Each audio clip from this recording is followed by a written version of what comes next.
Shameless. United in the Europa League. Europa League. We tell them one time and we say Europa League. Europa. Manchester United 4, Betis 1, DJ. We needed a comeback. Did we get that today? Yeah, we definitely did. The boys needed a big performance. You know, look, we've probably harped on about the 7-0. We're trying to put that firmly behind us now. The boys needed a big result today, Paolo, and we got that. Yeah, we got that. And look, today we kept talking about Casemiro, Bruno Fernandes. We kept talking about these big players today who needed to step up, right? After the Liverpool game, everyone was slating Bruno, slating Casemiro, poor first half performance in particular against Liverpool. Who was your standout performer today? Because so many for me. Varane was great. Martinez, Bruno, Casemiro. Who was your main man today for us? It's difficult because I personally like Martinez today. Okay. I thought Martinez was absolutely superb today.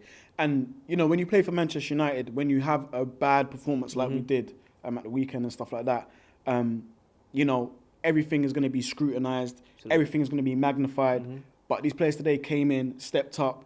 Bruno, for me, probably was the better player, but Martinez does need an honourable mention, and Casemiro as well. Casemiro was so good. Rashford was a good, it was a good team performance, and there was a togetherness today. The horse got a goal. Hey, listen, he needed that, and you could see how much it meant to him to get that goal. But yeah, I think we got the performance we needed, but the player for me today probably would have been Bruno. Bruno did well. And I mean, let's talk about Weghorst because we've said it so many times. This guy gets quite a few good opportunities in the box. Yeah. He's never really in the right position, but now he's starting to make himself get into that right position in the box, but he's still not enough. He's not tapping in those chances. In this game, he could have had 3 goals, but he gets his goal, and you see the emotion on his face. What do you think that was? Do you think it's that pressure of being a Man United player? You know, we saw the criticism he got on Sunday against Liverpool and even after about him touching the Never Walk Alone. Never Walk Alone thing. So what do you think that was today, that emotion that was pouring out of him after he scored the goal?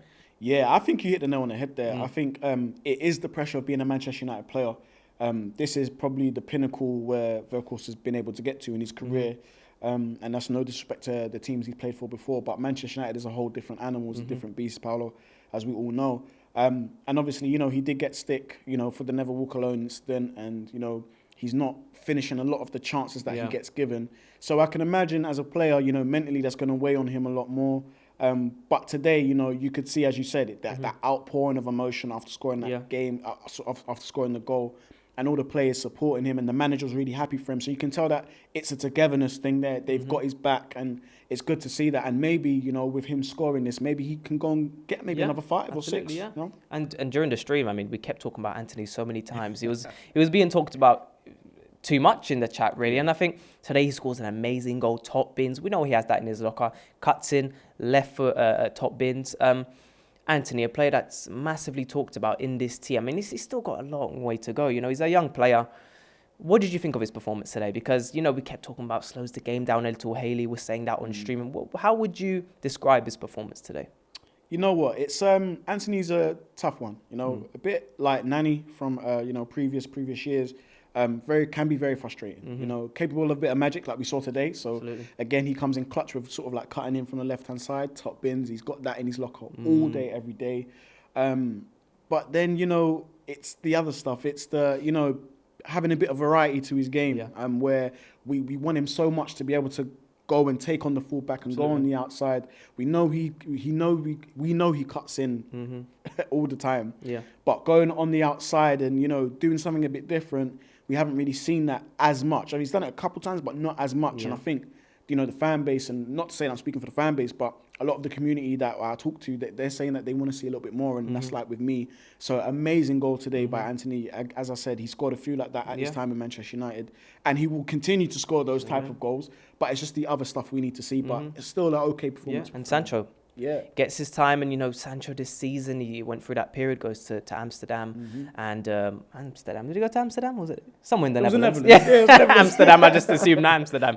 But Sancho, look, this season hasn't really, you know, had the season we've wanted him to, but he comes off the bench, clean on the ball, great ball control, and look, this is someone we've talked about who he brings some sort of balance to this team. We see the potential in Sancho, and he comes off the bench, does pretty well, and, you know, think there's a future for him in this team. You know, with Ante and Rashford there, there's always going to be competition. But how would you observe where he is right now in this team? Because I think Ten Hag, you know, he clearly loves this team so much that he pays attention to the small details. The mental health thing was mentioned after Liverpool about these people needing a psychiatrist or whatever. And Sancho maybe was one of those players earlier on in this season. How would you describe where he is right now in his current time at Manchester United? Yeah, man, it's a bit of a weird one for me. You know, Jadon, as you said, he took time out, you know, mental health breaks and stuff like that, and get himself fitter. And he looks in shape. He looks at it. He looks ready.